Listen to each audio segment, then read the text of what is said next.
आज की जो ये प्रेस ब्रीफिंग है ये इसलिए बुलाई गई है ताकि जो कोविड सिनेरियो है डिस्ट्रिक्ट बांडीपुरा के का उसके बारे में बात की जा सके।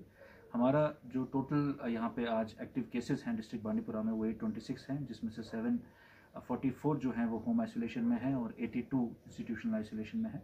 इंस्टीट्यूशनल आइसोलेशन के लिए हमारे पास जो 3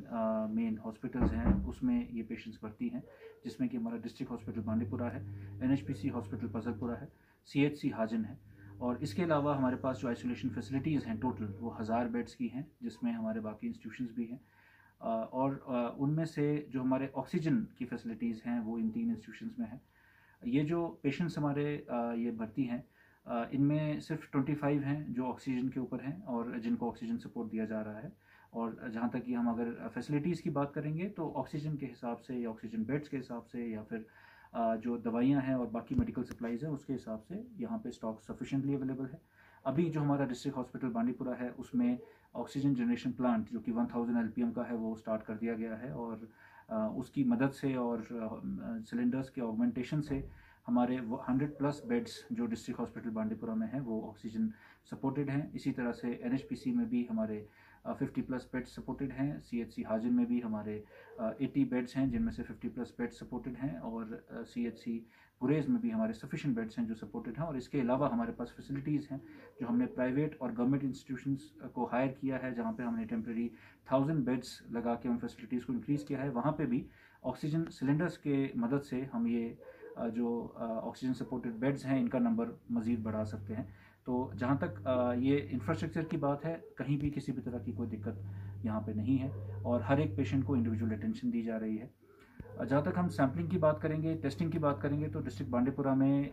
जो हमारा जो आइडियल टारगेट माना जाता है गाइडलाइंस के हिसाब से, उससे जो ट्रिपल है लगभग हमारा टारगेट अचीव किया जा रहा है। सैम्पलिंग में हम लगभग 1800 से 2000 सैंपल्स पर डे कर रहे हैं। ये टेस्टिंग के लिए जो सैंपल्स जाते हैं इनमें 2 तरह के टेस्ट रहते हैं, रैपिड एंटीजन टेस्ट और RT-PCR।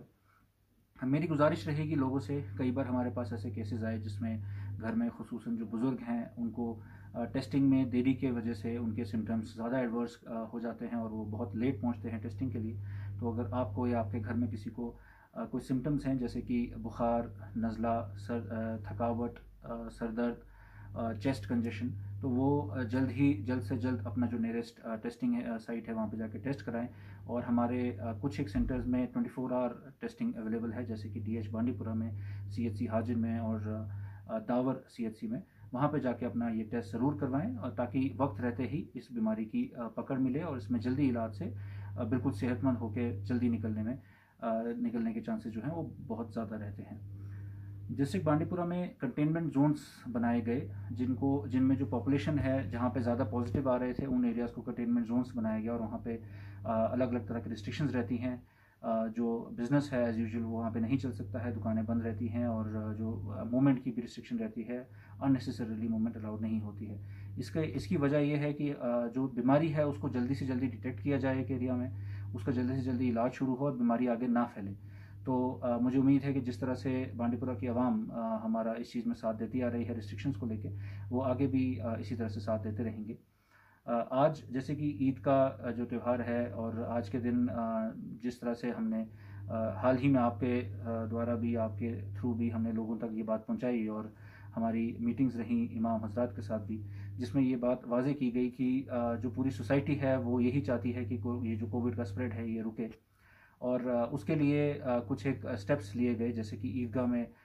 इस बार यूनानिमसली डिसीजन हुआ कि ईदगाहों में नमाज नहीं होगी क्योंकि एक जगह लोग जमा हो जाते हैं और बीमारी के फैलने का खतरा ज़्यादा रहता है। और SOP के तहत ही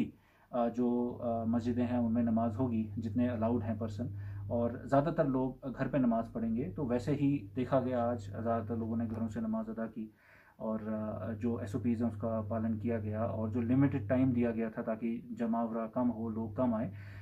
वो भी उसको भी फॉलो किया गया। तो मैं एक तो इस चीज़ के लिए बहुत शुक्रगुजार भी हूँ आवाम का, और साथ ही साथ में मैं ये बात कहना चाहता हूँ कि ये जो स्टेप्स हैं हमारे, जो ये जिस तरह से आवाम इस चीज़ में बढ़ चढ़ के हिस्सा ले रही है, एडमिनिस्ट्रेशन को सपोर्ट कर रही है, इसी से हम इस बीमारी में जल्द से जल्द काबू पा सकते हैं। और अगर इसका फैलाव ठीक तरह से रुक गया, जिसको हम ब्रेक द चेन बोलते हैं, तो ये बीमारी उतनी ही जल्दी हमारे इस पूरे मुल्क से खुसूसन हमारे डिस्ट्रिक्ट से चली जाएगी। इसके साथ जो हमारे बाकी रिस्ट्रिक्शंस जिस तरह से लगती हैं या जिसको हम कोरोना कर्फ्यू बोलें या फिर कंटेनमेंट जोन के अंदर कंटेनमेंट जोन्स के अंदर जो रिस्ट्रिक्शंस होती हैं उसमें